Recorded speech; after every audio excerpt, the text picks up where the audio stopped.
നമസ്കാരം. CJ റോയിയുടെ മരണത്തിൽ നിർണായക വഴിത്തിരിവ് തേടി പ്രത്യേക അന്വേഷണ സംഘം ഫോൺ രേഖകൾ പരിശോധിച്ചെങ്കിലും കാര്യമായ സൂചനകൾ ലഭിക്കാത്ത പശ്ചാത്തലത്തിൽ റോയിയുടെ ഇന്റർനെറ്റ് അധിഷ്ഠിത കോളുകളും ഓഫീസിൽ നിന്ന് കണ്ടെടുത്ത രഹസ്യക്കുറിപ്പുകളും കേന്ദ്രീകരിച്ചാണ് നിലവിൽ അന്വേഷണം പുരോഗമിക്കുന്നത്. CJ റോയിയുടെ ഫോൺ രേഖകൾ പരിശോധിച്ച അന്വേഷണ സംഘത്തിന് നിരാശയായിരുന്നു പക്ഷെ ഫലം. റോയിയുടെ നേരിട്ടുള്ള ഫോൺ കോളുകൾ വളരെ കുറച്ചു മാത്രമേ നടത്തിയിട്ടുള്ളൂ എന്നാണ് പോലീസ് കണ്ടെത്തിയിട്ടുള്ളത്. ആശയവിനിമയത്തിനായി അദ്ദേഹം പ്രധാനമായും ആശ്രയിച്ചിരുന്നത് വെബ് അധിഷ്ഠിത കോളിംഗ് പ്ലാറ്റ്ഫോമുകളായിരുന്നു. ഇതിനാൽ തന്നെ സാധാരണ നിലയിലുള്ള CDR വിശകലനത്തിലൂടെ ആരുമായാണ് അദ്ദേഹം സംസാരിച്ചതെന്ന് കണ്ടെത്തുക പ്രയാസകരമാണ്. URL നമ്പറുകൾ വഴി റോയിയുടെ ഇന്റർനെറ്റ് ആശയവിനിമയത്തിന്റെ ചുരുൾ അഴിക്കുവാനാണ് SIT സാങ്കേതിക വിഭാഗം ഇപ്പോൾ ശ്രമിക്കുന്നത്. രഹസ്യങ്ങൾ ഒളിപ്പിച്ച സെക്യൂർ ചേംബർ കണ്ടെത്തിയത് നിർണായകമാണ്. ഫേസ് റെക്കഗ്നിഷൻ സാങ്കേതിക വിദ്യ ഉപയോഗിച്ച് സുരക്ഷിതമാക്കിയ റോയിയുടെ ഓഫീസിലെ പ്രത്യേക മുറിയിൽ നിന്ന് ലഭിച്ച കൈപ്പടയിലുള്ള കുറിപ്പുകളൊക്കെ കേസിൽ നിർണായകമാകും എന്നാണ് സൂചന. സ്വന്തം മുറിയിലേക്ക് ആരെയും പ്രവേശിപ്പിക്കാതിരുന്ന റോയി തന്റെ ചിന്തകളും പദ്ധതികളും ആശങ്കകളും കടലാസുകളിൽ കുറിച്ചിരുന്ന സ്വഭാവക്കാരനായിരുന്നു. ഇത്തരത്തിൽ കണ്ടെടുത്ത വലിയൊരു കൂട്ടം പേപ്പറുകൾ അന്വേഷണ സംഘം വിശദമായി പരിശോധിച്ചു വരികയാണ്. അദ്ദേഹത്തിന്റെ മരണത്തിലേക്ക് നയിച്ച സാഹചര്യങ്ങളെക്കുറിച്ച് ഈ കുറിപ്പുകൾ വ്യക്തമായ ചിത്രം നൽകും എന്നാണ് SIT തലവൻ വംശി കൃഷ്ണയുടെയും DCPയുടെയും വിശ്വാസം. റോയിയുടെ മരണത്തിന് പിന്നിലെ കാരണം വളരെ ലളിതമാണെന്ന് സൂചിപ്പിക്കുന്ന അന്വേഷണ സംഘം എന്നാൽ ഇത് എന്താണെന്ന് വെളിപ്പെടുത്തിയിട്ടില്ല. ബംഗളൂരു പോലീസിന്റെ അന്വേഷണ മികവിൽ കർണാടക സർക്കാരും പൂർണ്ണ വിശ്വാസമൊക്കെ രേഖപ്പെടുത്തിയിട്ടുമുണ്ട്. ഒരാഴ്ചയ്ക്കുള്ളിൽ കേസിൽ അന്തിമ നിഗമനത്തിലെത്തുവാൻ കഴിയുമെന്നാണ് SIT അറിയിക്കുന്നത്.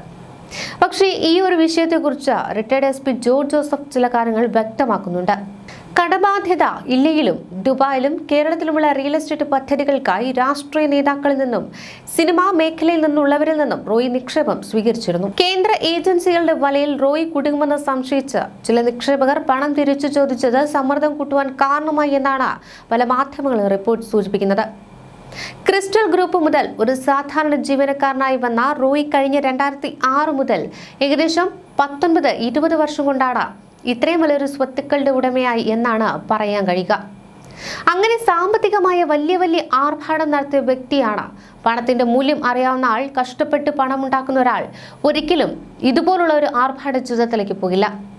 അത് അയാളുടെ പണമല്ല, അത് മറ്റു മാർഗത്തിലൂടെ വരുന്ന പണമാണ്. അതുകൊണ്ട് അയാളുടെ വാദഗതികളൊക്കെ നമ്മൾ ഇനി കേട്ടു നോക്കിക്കോളൂ. ആർഭാടമാണ് ജീവിതമെന്നാണ് നമ്മൾ, അങ്ങനെ ആരും അത് പഠിച്ചിട്ടില്ല. അതാണ് അതിന്റെ നെറ്റ് റിസൾട്ട്. നമുക്കിത് പിടിച്ചു നിൽക്കുവാൻ കഴിയില്ല. അങ്ങനെ ആർഭാട ജീവിതത്തിൽ കഴിഞ്ഞാൽ, ആർഭാടമെന്ന് പറഞ്ഞാൽ അതിന്റെ പീക്കിലാണ് അയാൾ സഞ്ചരിച്ചത്. 10-12 റോൾ റോയ്സ് പോലുള്ള കാറുകൾ ഉണ്ടെന്ന് പറഞ്ഞു കഴിഞ്ഞാൽ ധാരാളമായി വാരിക്കോരി പണം കൊടുക്കുന്നവരൊക്കെ നമ്മൾ കണ്ടിട്ടുണ്ട്. അങ്ങനെ ആർക്കാണ് ഒരു ജീവിതം നയിക്കുവാൻ പറ്റുന്നത്? ലോകം കണ്ട വലിയ ധനികരുണ്ട്, ഇന്ത്യയിൽ തന്നെയുണ്ട്. അങ്ങനെയുള്ളവരൊക്കെ കടം കയറി കഴിഞ്ഞപ്പോൾ അവരിവിടുന്ന് സ്ഥലം വിട്ട് രാജ്യം വിട്ട് മറ്റു രാജ്യങ്ങളിൽ അഭയം തേടി കേസ് കളിച്ചുകൊണ്ടിരിക്കുകയാണ്. 1000, 2000, 3000, 16,000, 2000 കോടിയൊക്കെ ഇവിടുന്ന് ലോണുമൊക്കെ എടുത്ത് തട്ടിച്ചു പോയവരാണ്. പക്ഷേ അവരാരും അവിടെയെങ്കിലും അവരുടെ ജീവിതം അവസാനിപ്പിച്ച് നമ്മൾ കാണുന്നില്ല. അവർ അവിടെ നിന്ന് നിയമപരമായിട്ട് അത് ഫൈറ്റ് ചെയ്യുകയാണ്. അപ്പോൾ കടം കൊണ്ട് മുടിഞ്ഞതുകൊണ്ട് ഒരു ജീവിതം റോയി അവസാനിപ്പിച്ചതാണ് എന്ന് ഞാൻ കരുതുന്നില്ല. ഒരിക്കലും അത് നിരീക്ഷിക്കുമ്പോൾ അങ്ങനെയുള്ള ഒരു പേടിയും റോയ്ക്കില്ല. അതിലും വലിയൊരു ത്രെട്ട് അദ്ദേഹത്തിന് ഉണ്ടായിട്ടുണ്ട്. അത് കഴിഞ്ഞ ഒക്ടോബർ, നവംബർ, ഡിസംബർ 3 മാസത്തിനിടെയാണ് ആ ഒരു ത്രെട്ട് വന്നിരിക്കുന്നത്. അതുകൊണ്ടാണ് ആ 3 മാസമായി മാനസികമായി തകർന്ന് ഭയപ്പെട്ടും കഴിയുന്ന ഒരു വ്യക്തിയായിട്ട് ആ റോയി മാറിയത്. കാരണം ആ ഇൻകം ടാക്സുകാർ വരുമ്പോഴൊക്കെ ആ ത്രെട്ടിന്റെ ആ ഒരു ഭീകരാവസ്ഥ നിൽക്കുകയാണ് റോയി. അല്ലാതെ ഇൻകം ടാക്സ് റെയ്ഡ് നടത്തുന്നത് കൊണ്ടോ അല്ലെന്നുണ്ടെങ്കിൽ വിദേശത്ത് നിന്ന് പല അഭ്യാസങ്ങൾ കാണിച്ചതുകൊണ്ടോ അതിനൊന്നും പുറത്തല്ല. ആ അഭ്യാസങ്ങളൊക്കെ നന്നായിട്ട് കളിക്കാൻ അറിയാവുന്ന ആൾ തന്നെയാണ് റോയി.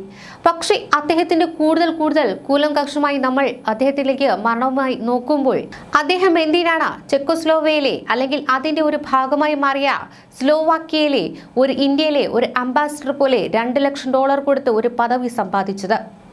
സ്ലോവാക്യ നമുക്കറിയാം, അവിടെ ഏകദേശം 55 ലക്ഷം ജനങ്ങളുണ്ട്. അവിടെ കള്ളക്കടത്താണ് ഇപ്പോൾ അവിടുത്തെ വലിയൊരു വരുമാനം. ഡ്രഗ്സിന്റെ ഹോൾസെയിൽ ഡീലറാണ്. ആയുധങ്ങളുടെയും ഡീലേഴ്സായിട്ടുള്ള കള്ളക്കടത്ത് ആയുധങ്ങളും അവിടുന്ന് പോകുന്നുണ്ട്. അങ്ങനെയുള്ള ഒരു സ്ഥലത്ത് പോയി റോയി എന്തിനാണ് ഒരു ഡിപ്ലോമാറ്റ് പദവി വാങ്ങിച്ചത്? അങ്ങനെ സ്ലോവാക്യയിലെ ഡിപ്ലോമാറ്റ് ഒറിജിനൽ അവരുടെ ഇന്ത്യയിലേക്കുള്ള പ്രതിനിധി ഡൽഹിയിലുണ്ട്. പക്ഷേ അങ്ങനെ അവിടെ ഒഫീഷ്യലായ പ്രതിനിധിയുള്ള സ്ഥലത്ത് ഈ ഡിപ്ലോമാറ്റിക് മാർഗത്തിൽ ഈ ഒരു ഏരിയയിലൂടെ ഒരു പ്രതിനിധിയായിട്ട് ആ രാജ്യത്തിന് പൈസ കൊടുത്ത് നിയമിക്കും. അങ്ങനെ നിയമിച്ച ഒരാളാണ് റോയ്. ഇന്ത്യയിലെ മൊത്തമായിട്ടുള്ള ഒരു ചാർജ് അല്ല ഡിപ്ലോമാറ്റിക്. അദ്ദേഹം ഗുജറാത്ത്, മഹാരാഷ്ട്ര, കർണാടക 3 സ്റ്റേറ്റിന്റെ ഒരു അംബാസിഡർ പദവിയാണ് അദ്ദേഹം അവിടുന്ന് വിലയ്ക്ക് വാങ്ങിച്ചു കൊണ്ടുവന്നത്. അതിനകത്ത് ചില ഗുണങ്ങളുണ്ട്, അത് നമുക്കറിയാം. അതുകൊണ്ട് അദ്ദേഹം എയർപോർട്ടിൽ വരുമ്പോൾ ഡിപ്ലോമാറ്റിക് ചാനലിൽ കൂടി അദ്ദേഹത്തിന് പോകാം. അതിനെ അവിടെ ആരും തടയാൻ നിൽക്കില്ല. കാരണം ആ രാജ്യത്തിന്റെ പ്രതിനിധിയായിട്ട് തന്നെയാണ്. പക്ഷേ ഇന്ത്യയിൽ അദ്ദേഹത്തിന് ഡൽഹിയിലെ ആസ്ഥാനമെങ്കിലും ഇന്ത്യയിലെ 3 സ്റ്റേറ്റിന്റെ ഉത്തരവാദിത്തമാണ് അദ്ദേഹത്തിന് കൊടുത്തിരിക്കുന്നത്. സ്ലോവാക്യ, അത് ഗുജറാത്ത്, മഹാരാഷ്ട്ര, കർണാടക ഈ 3 സ്റ്റേറ്റിലുമാണ് ധാരാളം ബ്ലാക്ക് മണി വരുന്നത്. ഇന്ത്യയിൽ ഏറ്റവും കൂടുതൽ ബ്ലാക്ക് മണി വരുന്ന മഹാരാഷ്ട്രയിലും ഗുജറാത്തിലും തന്നെയാണ്. അവിടേക്കാണ് അദ്ദേഹം അംബാസിഡർ പദവി വാങ്ങിച്ചത്. അതിനകത്ത് എന്തോരം അബദ്ധം പറ്റി അതാണ് താൻ കരുതുന്നത്. കാരണം അവിടെയൊക്കെ തട്ടിപ്പും വെട്ടിപ്പും മേഖലയും റോബറി ഡക്കോയിറ്റിയുടെയും ഒക്കെ മേഖലകളാണ്. അവിടുത്തെ ഒരു തട്ടിപ്പ് നടന്നതിനകത്ത് ഉൾപ്പെട്ടിട്ടുണ്ട്. ഇദ്ദേഹത്തിന്റെ ഏകദേശം 9,000 കോടിയുടെ സ്വത്തുണ്ടെന്നൊക്കെ വീമ്പിളക്കിയെങ്കിലും 600-800 കോടി രൂപയുടെ കടമുണ്ട്. അതിൽ നിന്ന് നിവരുവാൻ യാതൊരു നിവൃത്തിയുമില്ല.